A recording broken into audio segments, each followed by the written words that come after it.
నమస్తే. Spiritual, motivation, educational వీటికి సంబంధించి ఇంటర్వ్యూస్ ఇవ్వదలుచుకున్న వాళ్ళు కింద నంబర్ కి కాంటాక్ట్ చేయండి.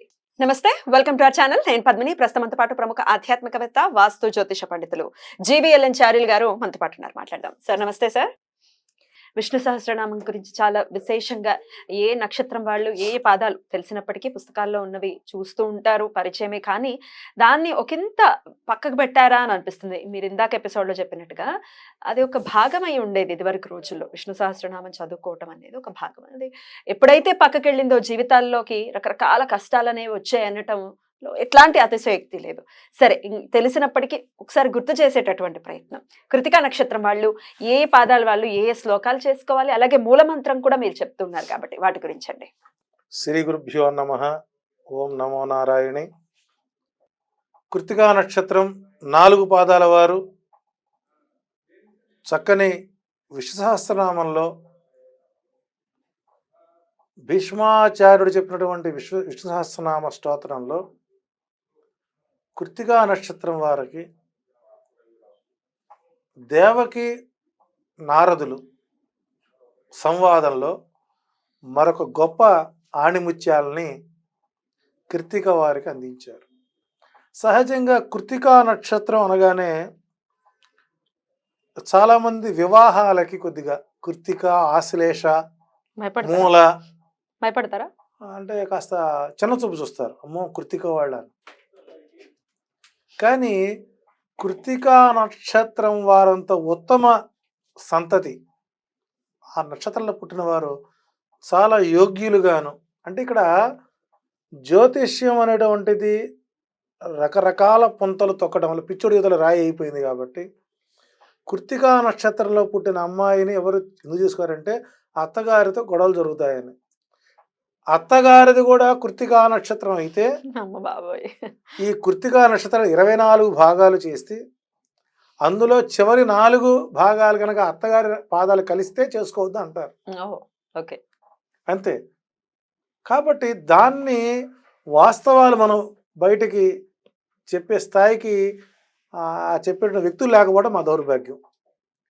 అట్లా ఈ కృతికా నక్షత్రం వారికి 4 పాదాలులో మొదటి పాదానికి విష్ణు సహస్రనామంలో 9వ శ్లోకం. దోషాన్ని చెప్పరా? చెప్తాను. దోషాలు అలాగే మూలమంత్రం. ఈశ్వరో విక్రమీ ధన్వి మేధావి విక్రమక్రమ అనేటువంటి 9వ శ్లోకాన్ని మొదటి పాదం వారు పఠించుకోవలసిన అంశాలు. ఇక్కడ కృతిక నక్షత్రం 4 పాదాల్లో మొదటి పాదంలో ఎవరు పుట్టినా మంచిదే, 2వ పాదంలో ఎవరు పుట్టినా మంచిదే, 3వ పాదం శాంతి నక్షత్రం. 3, 4 పాదాలు కొంతమందికి బాలారిష్ట దోషాలు కూడా ఉంటాయి. సో కాబట్టి ఈ నక్షత్రం వారు తప్పనిసరిగా మొదటి పాదం వారు విష్ణు సహస్రనామంలోని 9వ శ్లోకాన్ని పఠించుకోవడం మంచిది.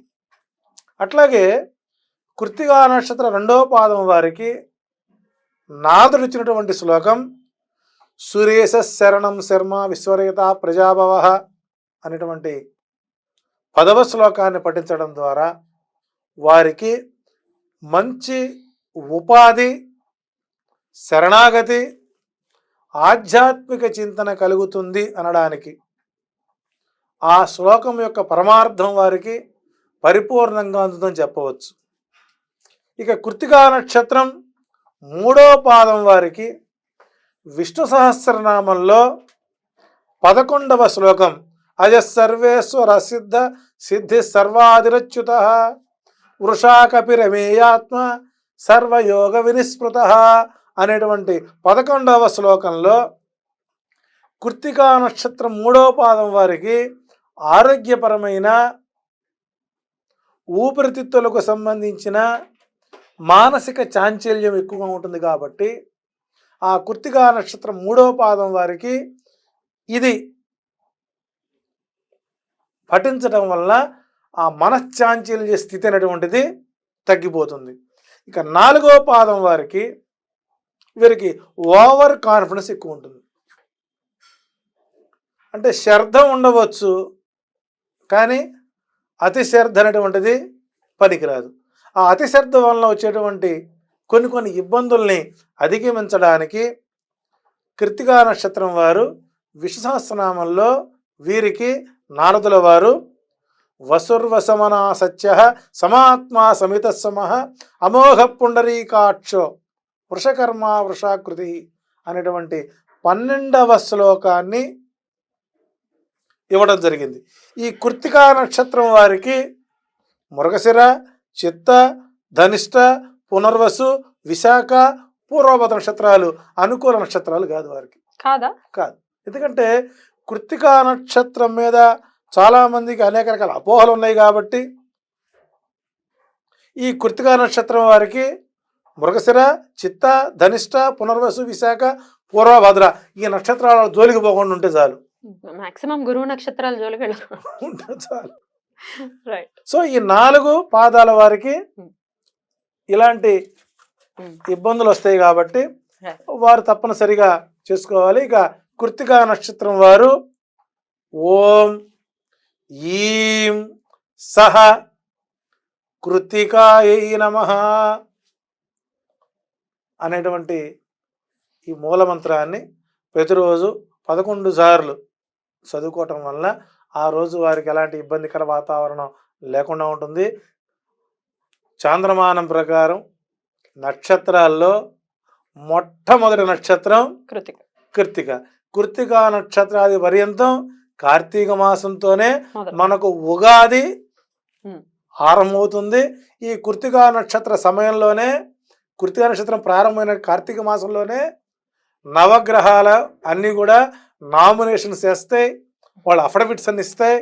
వాళ్ళకి ఎలక్షన్ వచ్చేసరికి ఉగాది ముందు రోజున ఎలక్షను, ఉగాది రోజున కౌంటింగ్, ఆ రోజు నుంచి నవనాయక ఫలాలు రావడం జరుగుతుంది. కాబట్టి కృత్తికా నక్షత్రాది పర్యంతమే మనకు ఉగాది ఆరంభమైనట్టుగా చాంద్రమానం ప్రకారం మనం, కానీ మనం సౌరమానం పాటిస్తాం కాబట్టి ఉగాది వచ్చింది. ఉగాది ఏప్రిల్లో చేసుకుంటూ ఉంటాం. రైట్ అండి. అయితే అశ్వినికి భరణికి పరిహారాలు చెప్పారు, వీరికి కూడా ఏదైనా పరిహారం ఉందండి? కృత్తికా నక్షత్రం వారు ఎటు మీరు మగవాడు బార్బర్ షాప్ పోవలసిందే, ఆడవారు బ్యూటీ పార్లర్ వెళ్ళవలసిందే. కటింగ్ల కోసం నిష్కుంతనా క్రియ అని ఉంటుందిగా, మనకు హెయిర్ కటింగ్ ఉంటుంది. కృత్తికా నక్షత్రంలో పుట్టిన వారు అవకాశం పెట్టిన తర్వాత అది ఏదైనా సరే ఒక నాయి బ్రాహ్మణుడికి దానం చేసినట్టు అనుకోండి, చేసినట్లయితే వారికి అద్భుతమైన ఫలితాలు వస్తాయి.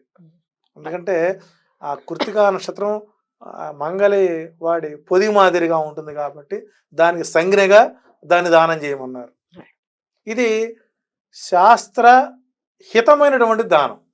ఇందా మనం చెప్పింది తిల ధేనువు దానం కూడా శాస్త్రహితమైనటువంటిది. రైట్ రైట్ అండి. ఇలా చేసుకున్నట్లయితే మంచి ఫలితాలు వస్తాయి. రైట్ అండి, అద్భుతంగా వివరించారు. ఇక నెక్స్ట్ ఎపిసోడ్ లో రోహిణి నక్షత్రం గురించి మాట్లాడుకుందాం. నమస్కారం.